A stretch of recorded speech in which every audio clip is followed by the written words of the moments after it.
immediate neighborhood. So their orbit is completely clean of other smaller planetesimals which they can accumulate. So there are two processes by which oligarchs form. I'll tell that in the next slide. And then there is the late heavy bombardment. So in the early times of the solar system, you have a lot of chaos. So you say, like a lot of uh, particles flying around, colliding with each other, dust and gas and rocks. But eventually, what happened? So here is a plot of the mass impacting the moon, and this is the age. How many billion years ago? So initially, you see there was a lot of mass impacting the moon, and slowly, as time progressed, it fell down. The number reduced, but again, there is this huge spike you can see here. This has been studied a lot by geologists and geochemists in the rocks we got from both Moon and Mars. So that this particular peak is known as the late heavy bombardment, and scientists weren't sure what actually caused the late heavy bombardment, and it is still a subject of debate. But the as we will see, we will get a idea of what could have caused the late heavy bombardment. And then we have the some this one is actually we knew it initially from theory of how planets are formed, and then later we could confirm how this happens by observing exoplanets. So what we know is that gas giants form much faster than your terrestrial planets. That is because gas giants are mostly made of hydrogen and helium, which are very light elements, as you know. So these elements are usually blown out by solar winds, and they are pushed outside of the solar system. So if you want to form, say, a gas giant at a decent distance from the central star, uh, you need a sufficient amount of hydrogen and helium such that it can gravitationally collapse and form the planet there. If you let the planet grow for a very long time, the star would blow away all your hydrogen and helium, so it can't form the planet. So that is why. And when people started observing exoplanets, they saw that all the stellar systems which have uh, about 3-4 million years old will almost all of them had a gas giant, but terrestrial planets were not there. So they could verify from the observations that gas giants were formed earlier than terrestrial planets. And then there is something called as dynamical friction or Chandrasekhar friction, which is one of the process that goes into making protoplanets or oligarchs. I'll tell that in the next slide. And tidal circularization, also it's something that comes out of Hamiltonian mechanics. So tidal circularization says that your planet or an object with a large mass tries to make its orbit circular compared to a high eccentric orbit. It is somewhat more a stable configuration than an object with higher ellipticity. So objects tend to interact with other objects in the system. So Kozai mechanism usually is like you have three or more bodies involved, and they're interacting with each other gravitationally. So that actually makes a object's orbit more circular. So a object tries to tend to that E equal to 0. So yes, so these are the two processes that goes into building an oligarch. So one is dynamical friction and the other is gravitational focusing. Dynamical friction is basically your equipartition of energy. So what happens is if you have a large system with varied sizes of particles, say some are very large and some are very small. So and you just throw it around, you shake it around and throw it around and let it leave it alone for some time. So eventually, what happens is that your large bodies tend to move slower, while your smaller bodies tend to move faster. That is because the energy within the whole system is distributed in a way that each of them get the equal amount of energy, each particle. So what happens is kinetic energy is the same for each particle, and when mass is big, your velocity has to be low, and mass is low, velocity has to be high. So that happens. So you have these varied masses, and the higher mass will always move slower. And gravitational focusing, what happens is that if there are two bodies which are moving relatively fast with each other, their mutual gravity can't pull them close to each other. But if they are going slow relative to each other, their mutual gravity can actually pull them inside. So object need not be in direct uh, it need not be in the same path to meet with another object. If it is moving slowly but say a separate slight distance apart, it can gravitationally pull each other together and combine. So what happens is dynamical friction slows down large bodies, and large bodies having larger mass and larger gravitational force attract each other as they're moving slow, and then they build up in higher mass, and then this further process continues again and again until it goes into a runaway growth. So what point is a oligarch formed? It is when your neighborhood is completely clear. That is, you no longer have smaller particles or any other large particles in your orbit. So that is when your oligarch is formed. So yeah, coming to the main topic of the orbit. So orbital resonance is what we'll be seeing here. So this is the asteroid belt, okay, and this is the Trojans. The Trojans actually orbit along with Jupiter. So this actually is Jupiter's orbit, and the rest of the image is the asteroid belt with various other families of asteroids here. So here you have the mass at that particular semi-major axis. So here you can see these blue lines where you have these ratios. These ratios are your orbital resonances with Jupiter. So what is orbital resonance? Orbital resonance is when you have two objects that are going around the sun or any other central body, and their period of revolution is in integer ratios with each other. So the integer ratios here are with Jupiter's orbit around the sun. So say an object is here, then it will have a 2:1 time period of revolution around the sun in ratio with Jupiter. So as you can notice that at these points, there is a lack of mass. So any idea why that happens?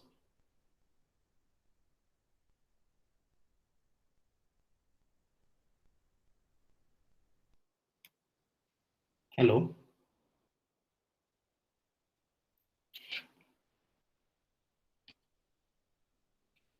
Okay. So yeah, so why it happens is because so Jupiter is revolving along with this asteroid, and whenever Jupiter comes at the same position in your orbit, the asteroid also comes at that same point, and therefore Jupiter throws away the object. It can gravitationally interact with it always and in regular cycles. So each time they come in line, it can pull it out a bit more further, pull it out a bit more further until it can throw out the object or throw in the object. That depends on how they interact with it. So that's why you have these gaps. So that is the Jupiter and asteroid belt system we have seen. So something different was observed when people started observing the Kuiper belt. So this is what they saw while seeing the Kuiper belt. So here you have Jupiter, Saturn, Uranus, Neptune, and Pluto. So Pluto is actually in resonance with Neptune. So here you can see this is a 3:2 resonance, and this is the 2:1. So here you can see that there are a lot of objects accumulated in these resonances. a lot of trans-Neptunian objects, they're called, because they're outside the orbit of Neptune.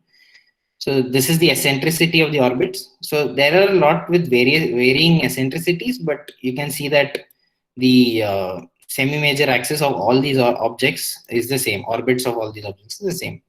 So why is that so? That was something puzzling people until then. And the models which were made of how the solar system formed couldn't explain this plot, why that was so. And then Indian American astronomer Renu Malhotra from University of Arizona and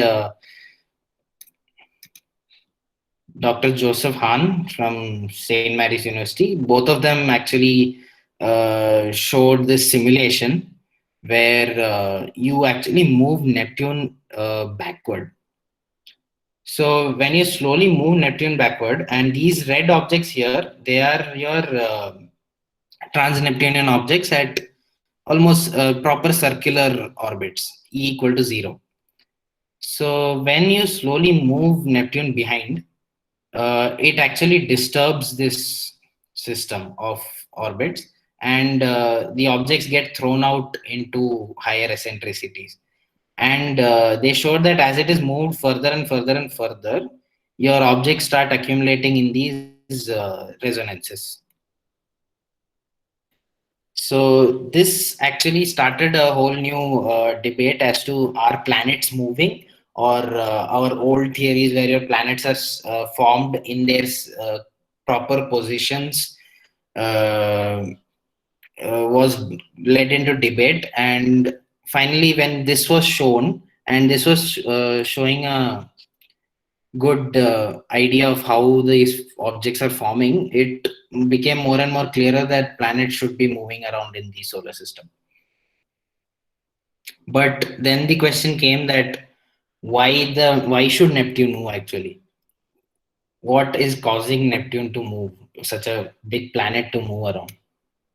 So that is where this basic the basic what happens when a planet moves. So that is what we'll see now. So you have an object in the Kuiper belt, and Neptune is right there. So one thing we know is that Jupiter is the only planet in the solar system which has enough mass to throw out objects from the solar system's catch. Rest all do not have enough gravitational energy to throw out objects if they come close. So what happens is Neptune has these Kuiper belt objects going close by, and it can pull in and pull it inward or push it outward. So it has a 50-50 chance. So when it pulls it inward, Neptune's orbit has to give energy to it. Sorry, it has to take away energy from it. So Neptune's orbit will grow and it will move outward. And the same case happens if it is sending it out, then it is giving away energy. So it's losing energy and it will move inward. But it's a 50-50 chance. So shouldn't it balance out with each other? So what happens is that when Neptune throws the object outward, the object will come back again, and it has a 50-50 chance to again get pulled back in or sent back out. So that is kind of balanced. But when it throws an object inward, it can go meet, say, another giant planet, Saturn or Uranus, and that can change out its orbit. And it can, if it gets into Jupiter's region, it has a very good chance it can throw the object outside the whole solar system. So the object won't return back to Neptune again. So when it does not return back to Neptune, it's like a equilibrium that is disrupted. So if the object is thrown, it will come back and it will mutually interact. But if it is thrown in Neptune, the object is, there's no guarantee that the object will come back. So that net effect is making Neptune move outward. And in general, with further studies, they have found that Saturn is moving slightly outward, Uranus is also moving outward, but Jupiter is moving inward. As Jupiter is throwing away objects outside the solar system, it is moving inward. It is giving its energy to those objects and it is moving inward. So this is the basic setup of the planetary migration. And so we now know that planets are moving slowly in these particular directions.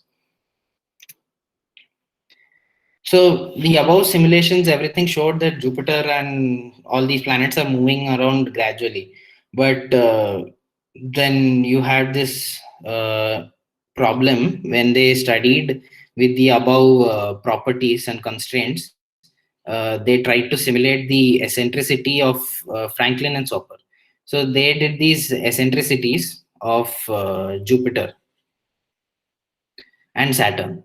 So they saw that it eventually dies down over the years to a eccentricity close to zero.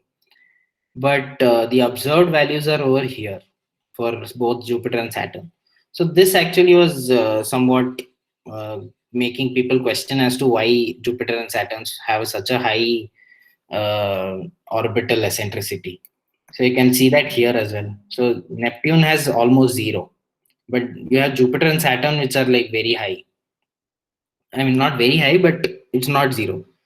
So why is that so? That is where these questions were nicely set up for the NICE model to come in. So your planetary migration is needed for the orbital resonance of Plutinos. And you have Neptune, which almost has E equal to zero, while Jupiter and Saturn don't. So why is that so? So that is where the NICE model comes in. And so the NICE model says, so you had an initial condition where Saturn was formed slightly closer to Jupiter. So this is the positions of Jupiter and Saturn in today, like right now. So you have Jupiter at 5.2 AU and Saturn at 9.2 AU. But so NICE model starts off with this initial condition that Saturn could have formed closer by in, and by the usual planetary migration, Jupiter started moving inward while Saturn started moving outward. It moved outward until it reached this resonance. So it reached the 2:1 resonance with Jupiter. So what happened now is that you have the two biggest objects in the solar system, which are mutually stuck in resonance with each other, and they're like gravitationally interacting so heavily with each other that the whole system starts vibrating, or it's getting excited, the whole solar system, as you have the two biggest objects in the solar system mutually locked in resonance with each other. So that actually caused a lot of issues. So what happens is, here you can see the orbits of Jupiter, Saturn, and Neptune and Uranus. So what happens is that uh, these objects get into mutual resonance, and they lose their circular orbits and start getting eccentric, which in turn starts exciting your ice giants, Uranus, Neptune, and they get thrown into the Kuiper belt. And what happens when they get thrown into the Kuiper belt is that uh, they start flinging out objects and maybe sending them in towards Jupiter, and all that happens for a long time.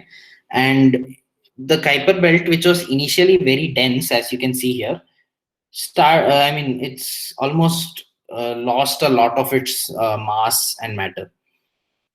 And this also helped in explaining as to why Jupiter and Saturn had a larger eccentricity compared to Neptune. So what happens is Neptune and Uranus to an extent got to interact with a lot of these small objects in the Kuiper belt.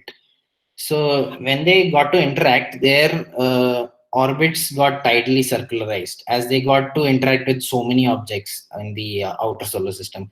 But Jupiter and Saturn didn't really face so many objects as to their orbits getting properly circularized to get to an eccentricity almost to zero. So that is this model actually showed that contrast in the eccentricities very well, and was got very popular actually. So it's named after the place in France called Nice, where it was first made. So this is the image. So you have Jupiter moving in, Saturn, Neptune, Uranus moving out, and then they get stuck in the resonance, and then you have these wild things happening. You have your objects thrown out here and there, Kuiper belt objects coming in, asteroid belts going out, this thrown in. It was crazy. And so yeah, so one thing this also helped to explain, and why the Nice model got really popular, was it could explain the late heavy bombardment. So you have these crazy stuff happening in the outer solar system, which is throwing in objects, and these objects could have slammed onto the early Earth, Mars, and Moon. That is why we see these peak in the rocks from the Moon and Mars. So that actually explains late heavy bombardment. And another thing which we see is from simulations of the Nice model is that so these objects, the green objects, they're called Trojans. Trojans are a type of asteroids found in the Lagrange point 4 and 5 of Jupiter's orbit. So they're there, and they're actually not very much studied as of now. So what the Nice model says is that your Trojan asteroids would have got caught in the L4 and L5 of Jupiter when the lot of objects were thrown into the solar system from the Kuiper belt. So these objects should actually resemble Kuiper belt objects, uh, as compared to what was previously thought, which was Jupiter caught the objects from the asteroid belt. And also, this also shows that Jupiter's irregular moons, which are not spherical, so those kinds of small moons also are from the Kuiper belt and not from the asteroid belt. So actually, NASA is sending in 2021 a mission named Lucy to the Trojans, and with that, they are planning to study the Trojan asteroids and see if uh, the Nice model is actually valid or not. And if they find that these objects are similar to the moons of Jupiter, they can confirm that the Nice model is actually could have happened. And if the Trojans are similar to your asteroid belt, then you have a issue where your model might be wrong. So Lucy is named after the humanoid fossil Lucy. So like, as to we are discovering the fossils of the solar system and finding the secrets of the early solar system. So that's how it was named. So yeah, it's good, but we can further improve. That's what happened. That's what always happens in science.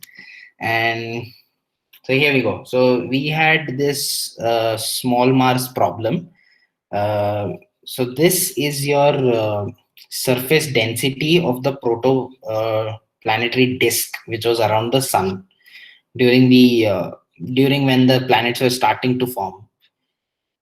So here you can see there is a gap in Mercury's mass, but what is more surprising is this huge gap in mass of Mars and the asteroid belt. So there is a lot of mass that seems to be missing, and it doesn't fit along this best fit line. So when there is a protoplanetary disk forming, it is highly unlikely that there will be a gap in between like this, and there will be just mass concentrated on two sides of it. So that actually was making people think what could have happened. And so this part, this is beyond Neptune. So here you can see that again the best fit is missing. So why that is so is because your Nice model explains that you have a lot of mass, but then it got thrown out.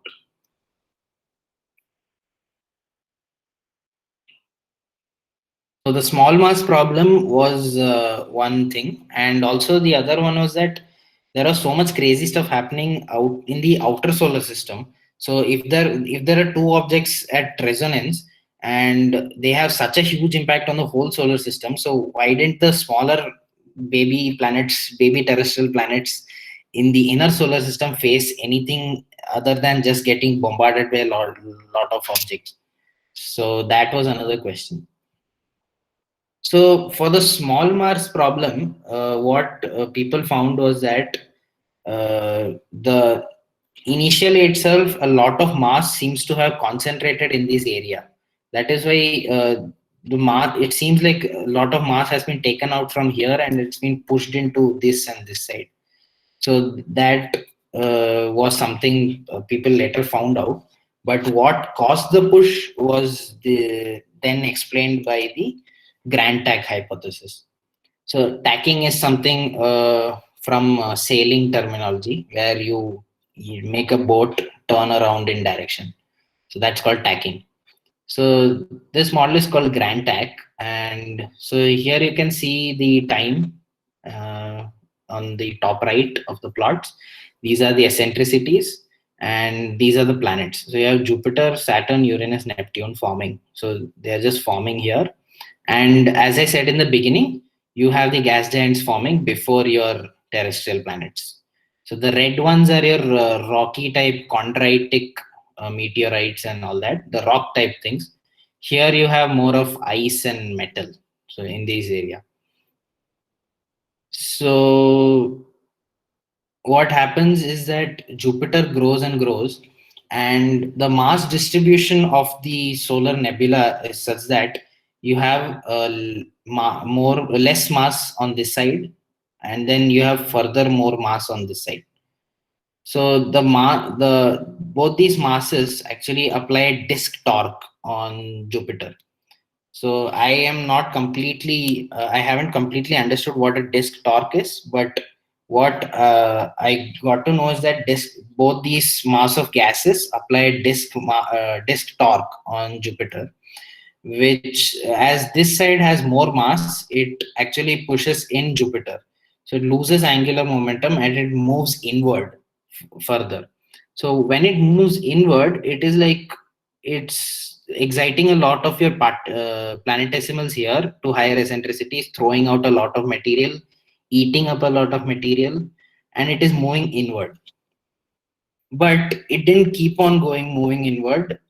As what happened is your second big giant forming here, that's Saturn. Saturn formed and it too started moving in, but it started consuming the gas which was present between Jupiter and Saturn. So once most of the gas got consumed, you have a more mass present in front of Jupiter than behind it.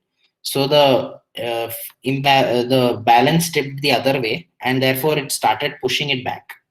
Also, what happened? Why both the planets moved back together, as you can see from here to here, is because Saturn got stuck in this 3:2 resonance first.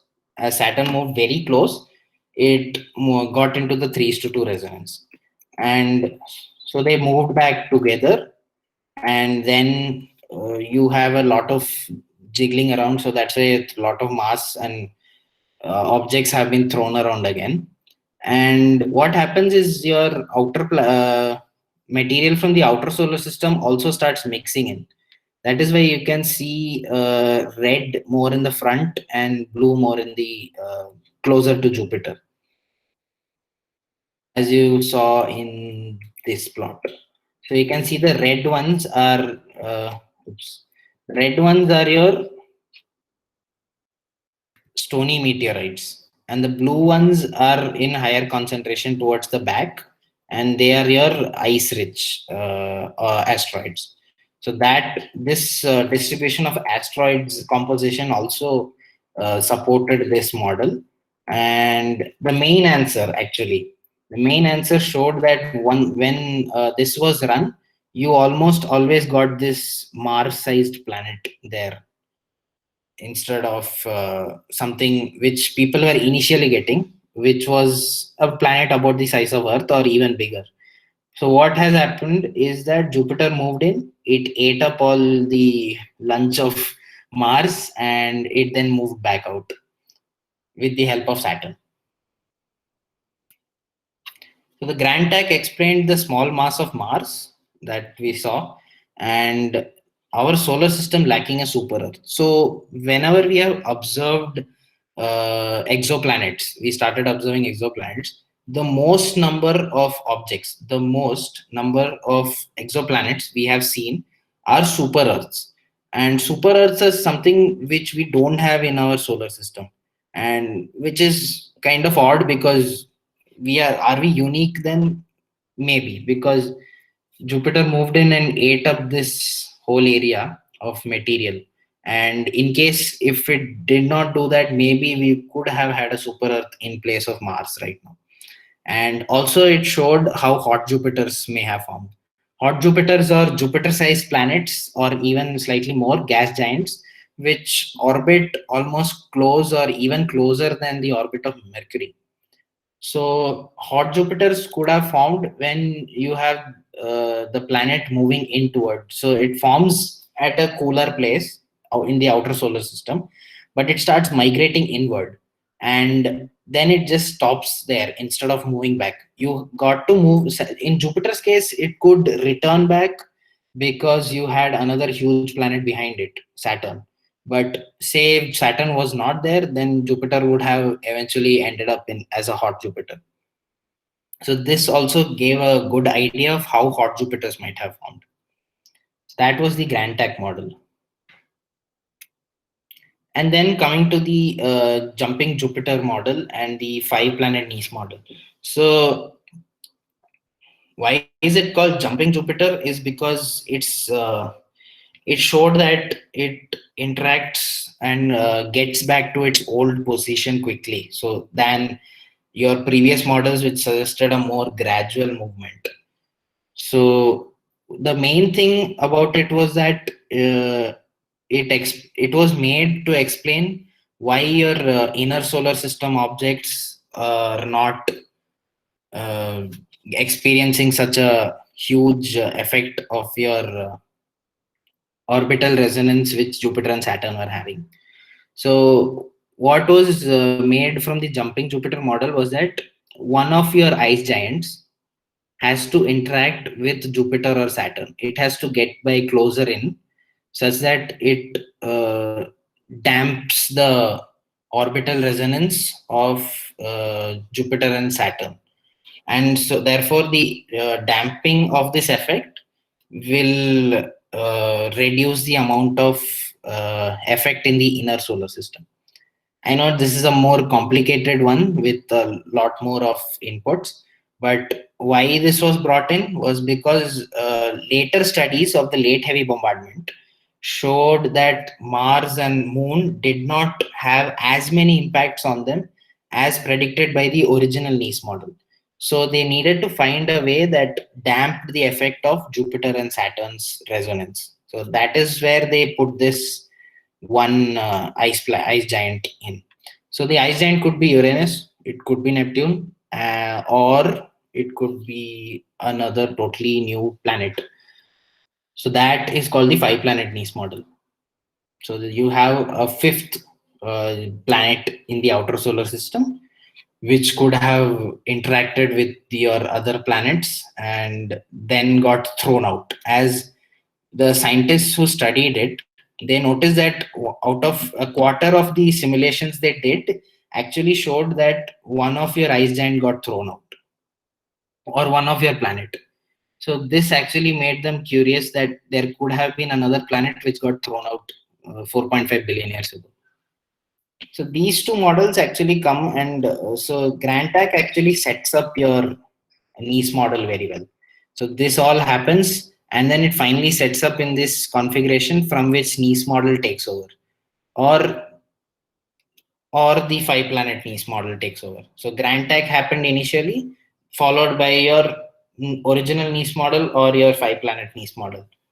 So that's how these are the more popular planetary evolution models, and scientists are further studying and knowing more and more and bettering their models as to what could have happened.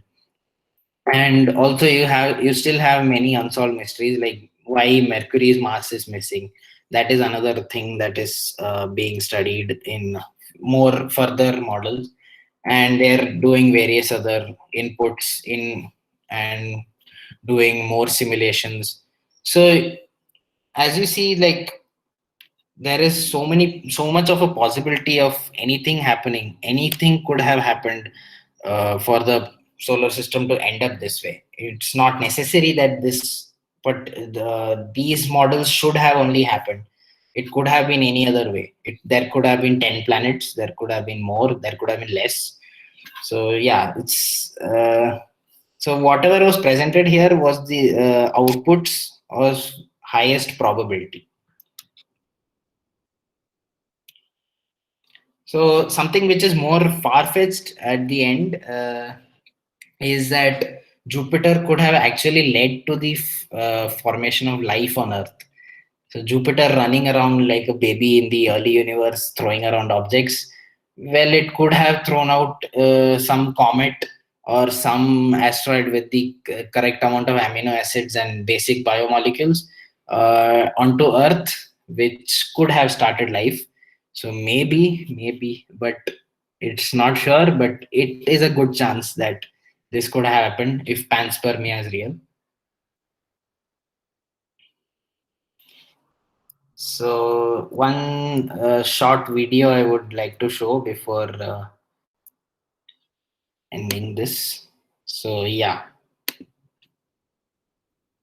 So I'll send you the link of this video, but I just wanted to show the stochastic nature of how simulations work. So here you can see that he has added a fifth giant planet into this system and how it is interacting with your other planets.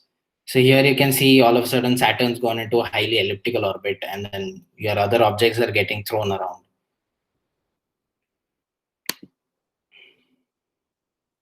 Let me fast forward to what happens. So here you see Saturn got thrown out. And another simulation he does, and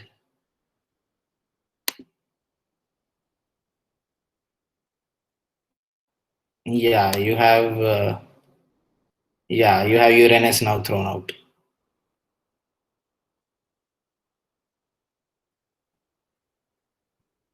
And another Saturn's gone to a very highly elliptical orbit.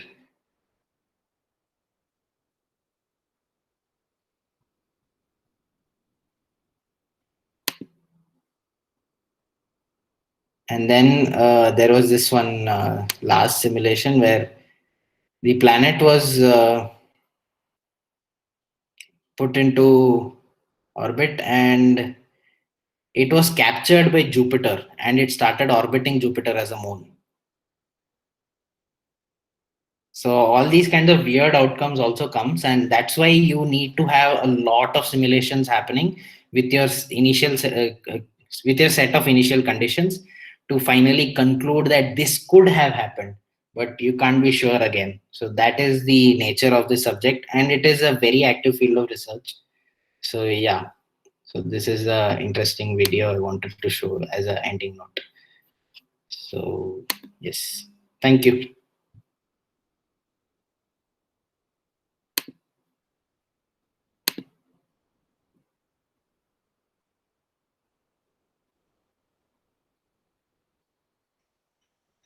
Thank you, Kavin, for a wonderful talk. Now we can have the questions with the speaker. You can either turn on your mic or write the question in the chat.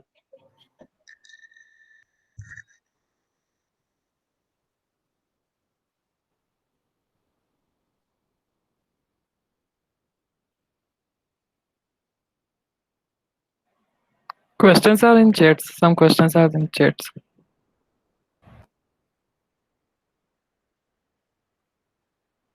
Okay.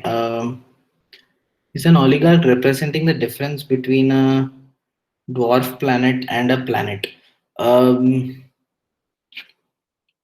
Oligarchs are, yeah, somewhat in that range of a dwarf planet. So you can say Ceres is like a larger version of a oligarch, but usually it is considered that dwarf planets are actually bigger than oligarchs.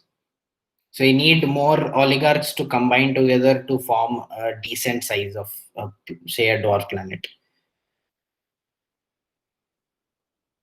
So oligarch will so a dwarf planet like Ceres would be considered an oligarch, right? Not really, I would say. Oligarchs are just combined together, and no, they wouldn't have started something like chemical differentiation. So what is so dwarf planets will have chemical differentiation, for example. Chemical differentiation is like your heavier metals and all sinking towards the core. So you have a dense core and a lighter crust, which happens in series, for example, will have a proper core and all that. Oligarchs won't really, like, oligarchs will be considered from the beginning when you have material clumping together and it's like cleared its region. That is when it is termed as oligarch.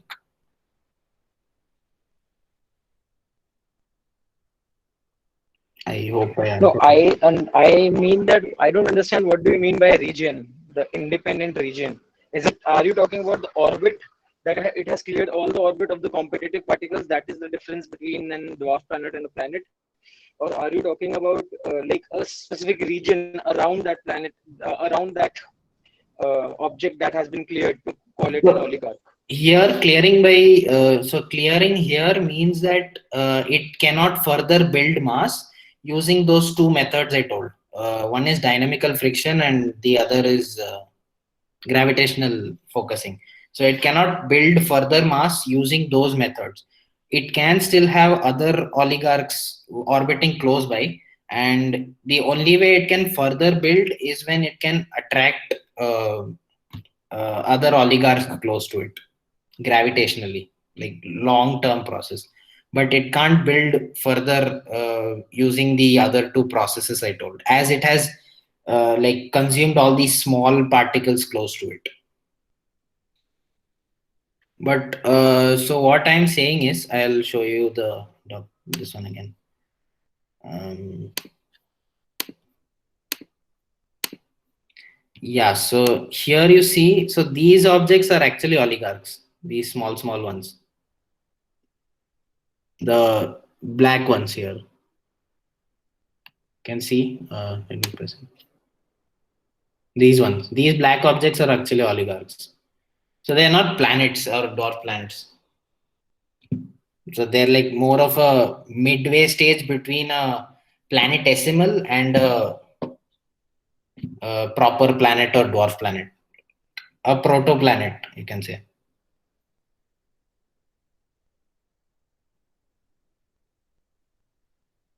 Hello.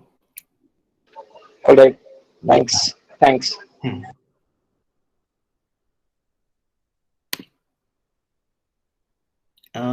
Can you say that all planets were once upon a time oligarch? Can say that all planets formed by, yeah. You need oligarchs to, you need a protoplanets, you need a set of protoplanets to form a planet. It's like that.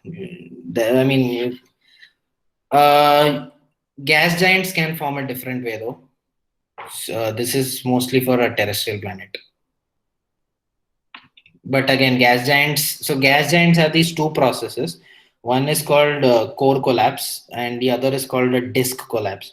So core collapse is when you have some core rocky object and gas starts accumulating around it, and finally it like presses on its own weight due to the accumulation of gas. But disk collapse is more something like you have your mass taken directly from a shockwave in your protoplanetary disk. So it like, without a rocky core itself, your planet forms just out of gas. So actually, Juno was sent to study if your Jupiter is formed from a core collapse or a disk collapse. So that if we know that there is a rocky or solid, very solid core in the middle of Jupiter, it's a core collapse, and if it is only mainly gas, then it is a disk collapse. Thank you, Abhishek. Okay, I hope I cleared Preetham's doubt. Yeah. Okay.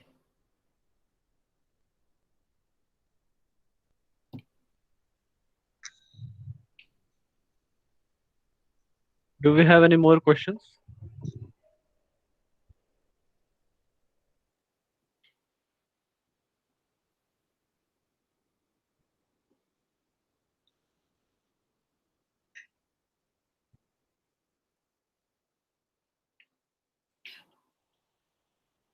All right. So thank you, Kavin, for a great talk, and everyone for being a great audience too. Thank you. Thank you all.